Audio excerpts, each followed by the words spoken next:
Jamie Dimon criticó al Banco de la Reserva Federal la semana pasada en una entrevista porque dijo que la inflación no está bajando, como dice el Banco de la Reserva Federal. Dice que podríamos ver tipos de interés más altos durante más tiempo. Y también dice que todavía existe la posibilidad de un aterrizaje brusco. Todo el mundo dice que ya no se habla de recesión. Escúchalo. Así que estoy un poco cauteloso que pensar que mirando los números mensuales, sí o no el Acura va a decir lo que el próximo año va a traer. Está haciendo referencia a las últimas cifras de inflación, que aunque la inflación ha bajado un poco, eso no significa que la inflación va a seguir en calma en 2025. Y curiosamente, parte de la razón por la que dice esto es porque el Banco de la Reserva Federal sigue imprimiendo dinero para financiar el gasto público, lo que en última instancia crea más inflación.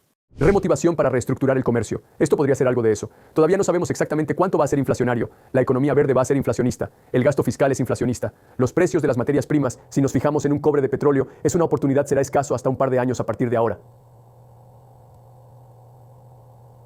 La inflación podría aumentar en el futuro debido a varias causas, pero hoy no es uno de esos días. En este video me gustaría abordar las preocupaciones de Jamie Dimon sobre nuestra economía y hablar también sobre la dirección hacia la cual se dirige la inflación. Y número 3 es que quiero hablar de lo que necesitas saber y entender. Así que vamos a empezar hablando del número 1. Jamie Dimon está preocupado por nuestra economía. Lo que él dice es que mucha gente en Estados Unidos se está centrando en las tendencias de inflación a corto plazo. Pero lo que dice es que eso podría no ser una indicación de lo que viene con la inflación el próximo año o el año después de eso. Y el principal culpable de esto, según Jamie Dimon, es el gasto público y el endeudamiento público. Creo que el estímulo fiscal sigue siendo alto y es un fenómeno global. Sí, desde COVID se gastó mucho dinero, hubo mucho QE y esas cosas todavía están como surgiendo a través del sistema. Ahora, sé que estos números parecen muy alarmantes, pero permítanme desglosar exactamente lo que dice y significa. En 2019, antes de la pandemia, el gobierno de Estados Unidos gastó $4.4 trillones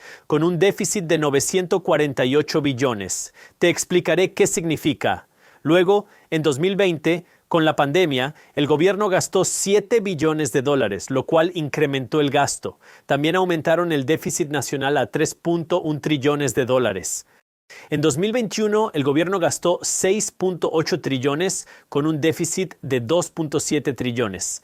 En 2022, el gasto fue de 6.1 trillones con un déficit de 1.4 trillones. En 2023, nuevamente gastaron 6.1 trillones con un déficit de 1.7 trillones.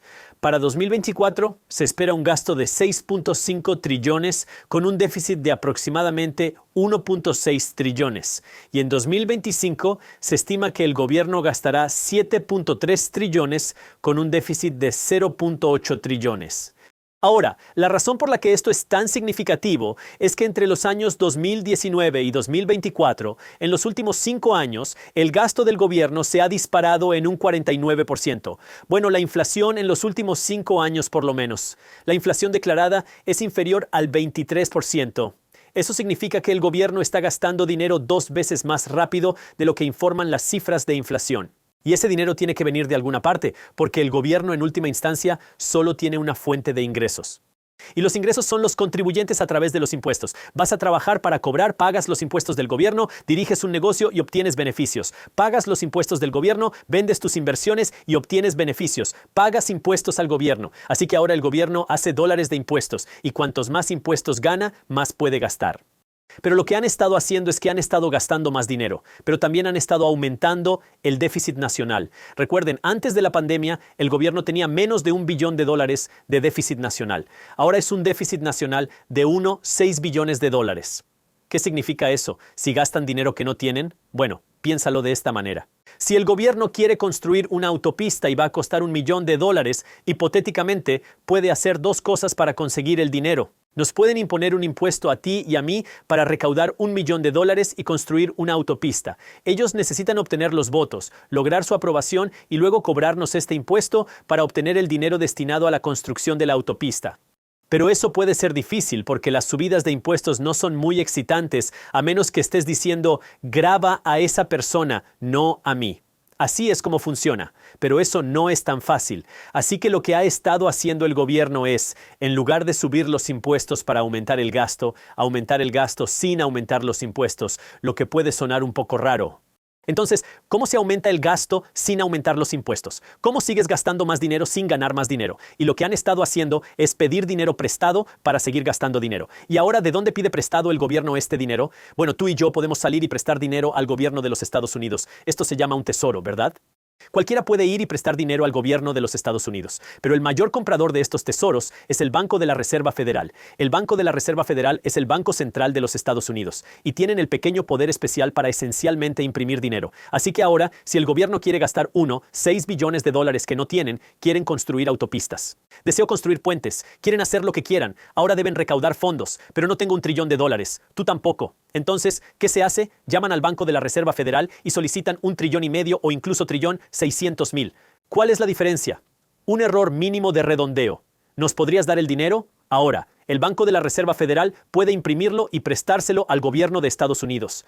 De repente, el gobierno tiene 1,6 billones extra para gastar en la economía, invirtiendo en puentes y carreteras. Pueden crear puestos de trabajo, pueden hacer todas estas cosas que estimulan la economía, pero hay una pequeña consecuencia aquí, que es de lo que Jamie Dimon está hablando, que es, la inflación, porque recuerda lo que causó los problemas de inflación que hemos estado viendo. Ahora mucha gente tiene diferentes opiniones sobre esto, pero la causa raíz última, la causa raíz de la inflación fue el Banco de la Reserva Federal en el primer lugar. Porque cuando imprimes dinero, eso devalúa los dólares individuales que tenemos. Correcto. Si el Banco de la Reserva Federal duplica la cantidad de dólares en circulación, que efectivamente reduce el valor de cada dólar individual que tenemos en nuestras cuentas bancarias y en nuestros bolsillos, porque ahora hay más moneda disponible para valorar cada dólar individual, va hacia abajo, a la derecha. Puedes imprimir más dólares, pero no puedes imprimir más riqueza. Y eso es lo que tienes que entender, que hay una diferencia entre lo que llamamos dinero, nuestra moneda, y la riqueza. Mira, es fácil imprimir los dólares, pero la riqueza tiene que ser realmente creada. Tienes que trabajar para crear la riqueza. Cuesta alrededor de $0.13 imprimir un billete de $100, pero se necesita mucho trabajo para producir $100. Ahora, por supuesto, $100 de trabajo5 día es diferente a $100 de trabajo en 2019. Pero aquí es donde lo que Jamie Dimon dice es, todavía estamos aumentando el gasto. Quiero decir, estamos gastando 5 billones de dólares ahora a través del gobierno, que es casi un 50% más de lo que estábamos haciendo hace 5 años, que ya es extremadamente alto. Ahora es extremadamente alto. Hemos aumentado nuestro déficit nacional en más de un 60%, lo que significa que el gobierno está gastando más y más dinero que no tiene, lo que es inflacionario. Ahora, podrías decir, algunas de estas cosas son buenas, pero podrían serlo. Pero, ¿sabéis qué? Comprar comida orgánica también está bien, pero tienes que tener el dinero para poder permitírtelo. Y aquí es donde la pregunta es, ¿qué hace primero el gobierno? ¿Debería poder permitírselo o debe gastar el dinero primero? Y ese es el dilema. Y esto es lo que Jamie Dimon está diciendo. Claro, puedes gastar el dinero primero, pero luego puedes tener que pagar las consecuencias más tarde. Tienes que pagar el precio más tarde a través de la inflación, y esto me lleva a la segunda parte del video, que es realmente entender dónde estamos con la inflación y hacia dónde va la inflación. Así que si nos remontamos a principios de 2024, cuando obtuvimos las cifras de inflación de enero, fueron más altas de lo esperado. Cuando obtuvimos las cifras de inflación de febrero, fueron más altas de lo esperado. Cuando obtuvimos las cifras de inflación de marzo, fueron más altas de lo esperado. Y cuando tuvimos las cifras de inflación de abril, llegaron a las expectativas. Y esta es la razón por la que mucha gente ahora considera que están ganando la lucha contra la inflación. Los números de inflación en abril cumplieron con las expectativas de enfriarla, llegando al 3.4%.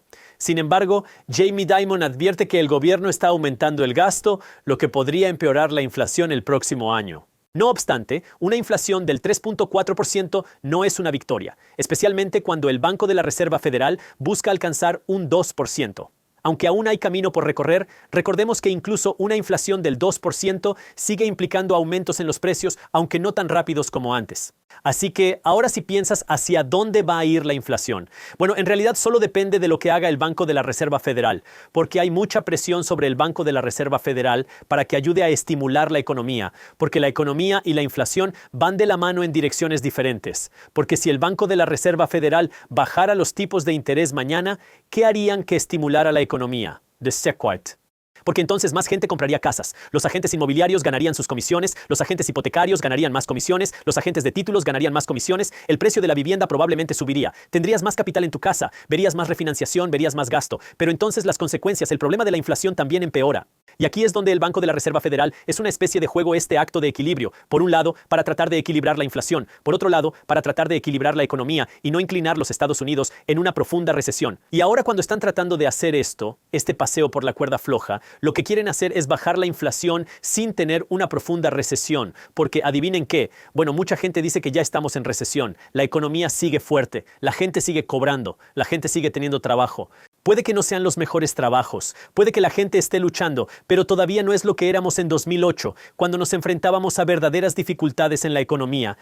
Lo entiendo, muchos estadounidenses se enfrentan a dificultades, pero podría ser peor. Y aquí es donde el Banco de la Reserva Federal está haciendo este acto de equilibrio durante un año electoral, donde tienes que imaginar que hay mucha presión política para mantener la economía fuerte, porque eso es bueno para quien está en el cargo. No me importa si eres demócrata o republicano.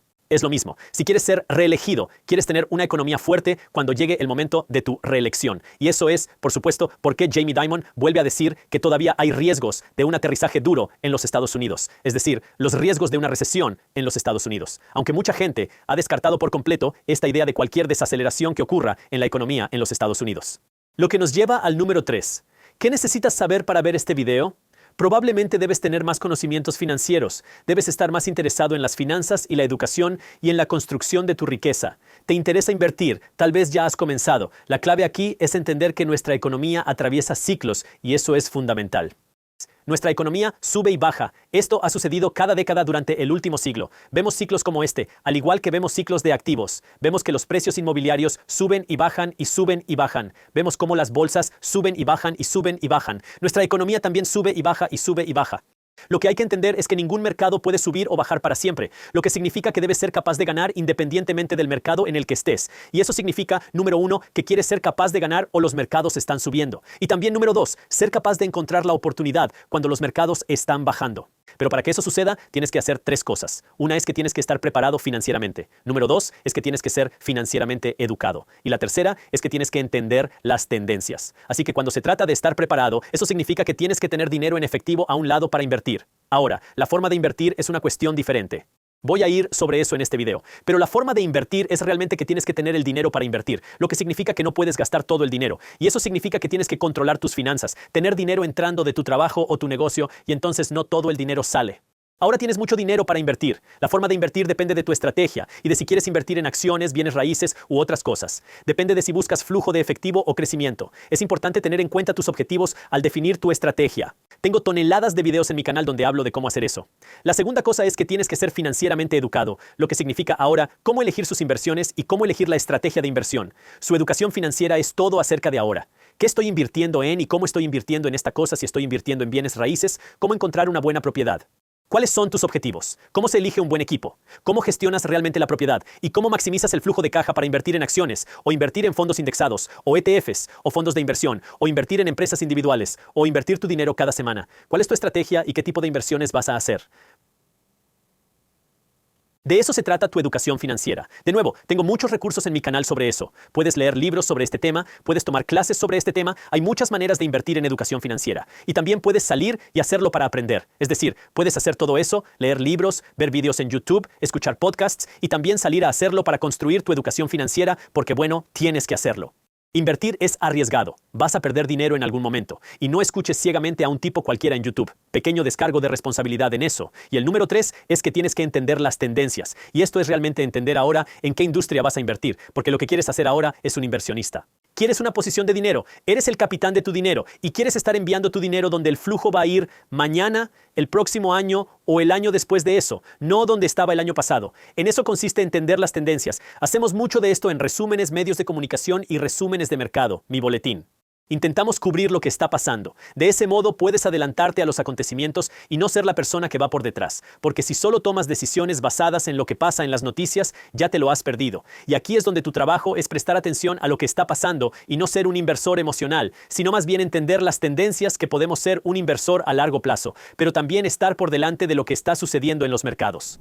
Ellos innovaron la forma en que invierten el dinero y han sido capaces de obtener muy buenos rendimientos en los últimos años. Y lo que el CEO de Bridgewater dice ahora es que los próximos 10 o 15 años de la economía podrían no ser como los últimos 15 años. Echa un vistazo. Cuando miras los últimos 15 años, las estrellas